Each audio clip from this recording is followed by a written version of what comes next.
So guys, kami katapos na namin kumain. So nakita namin si Kuya dito sa may gilid ng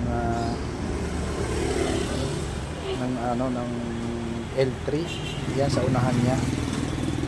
So nakuha kami kasi parang uhaw na uho siya. Sobrang anikas, hindi siya makalakad.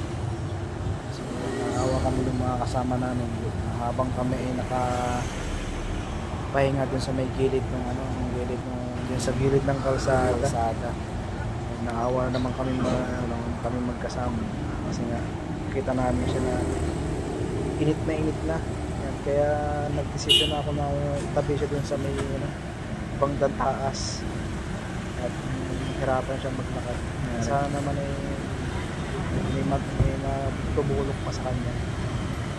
Dito yan sa may Makati, sa may tubig, sa may kuha ng Cebuano dito. Nakakaawa. So bigyan ko pa siya ng box ng karton para meron siya sa pin. Kaya nahirapan maglakad maganda at nakakausap niya naman at kagandahan ko, sabi siya sa akin na maraming salamat daw. Kasi tinatanong ko kung okay lang siya, kung kaya pa niya kung tumayo o hindi daw niya kaya.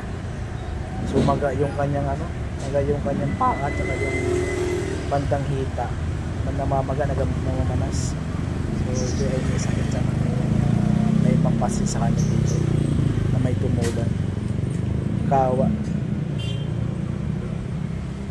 Talagang naalala ko ang aking magulang dito. May sakit, na hirap talagang magkasakit.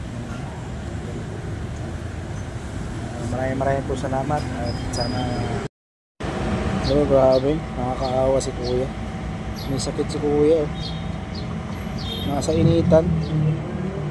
So bibili namin ng tubig at saka tinapay. Siguro nauuhaw na to. Kawa.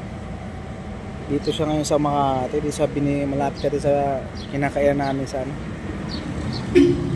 dito sa kinakainan namin. Yan dyan.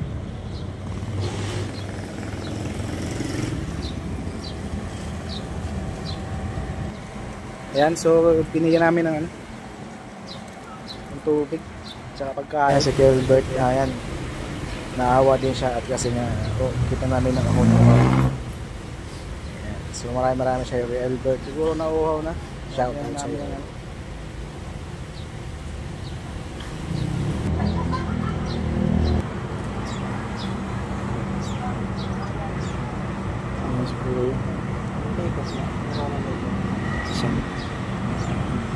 Hindi niya kaya magbukas kaya ningat-ingat niya lang.